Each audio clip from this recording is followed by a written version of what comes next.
দুষ্টু মিষ্টি পান্ডা, লাল আর কালো রঙে মিশ্রিত এ প্রাণীটি। সাধারণত পান্ডা রং হয়ে থাকে কালো ও সাদা, তবে ব্যতিক্রম এ প্রাণীটি। লাল ও কালো রঙে মন কেড়েছে সবার। যেমন দেখতে কিউট, ঠিক তেমনি করে খুনসুটি, ছোটাছুটি। মানুষের আকর্ষণের কেন্দ্রবিন্দু হয়ে দাঁড়িয়েছে এ প্রাণীটি।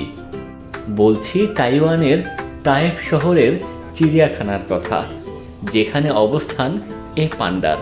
সরকার দুটি পান্ডা এনেছে চীনের সাংহাই থেকে। শিশু বয়সে এই দুটি পান্ডার খুনসুটিতে মেতে ওঠে দর্শকরা। দর্শনার্থীরা জানান এমন পান্ডা আগে কখনো দেখেনি, যার কারণে পুরো চিড়িয়াখানা জুড়ে এখন এই পান্ডাই প্রধান আকর্ষণ। কি মায়াবী রং, কি মায়াবী চাহনি। ঘাস খাচ্ছে, লতাপাতা খাচ্ছে, আর এদিক ওদিক চেয়ে চেয়ে দেখছে, যেন সবার কথা বোঝে, সবার ভাষা বোঝে। মায়া ও মমতা দিয়ে জড়িয়েছে এই পান্ডাটি।来我们动物园这边，就是维系我们在这边就是有一个甜蜜更快乐的一个氛围这样。甜甜的话，它是比较谨慎。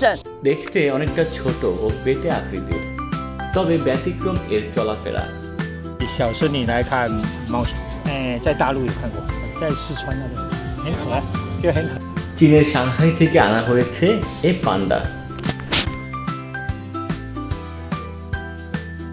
这边1个多月之后，现在将近要2个月，那他们至于那个食物啊，还有他们的动物园的感情的培养度啊，都已经提升了。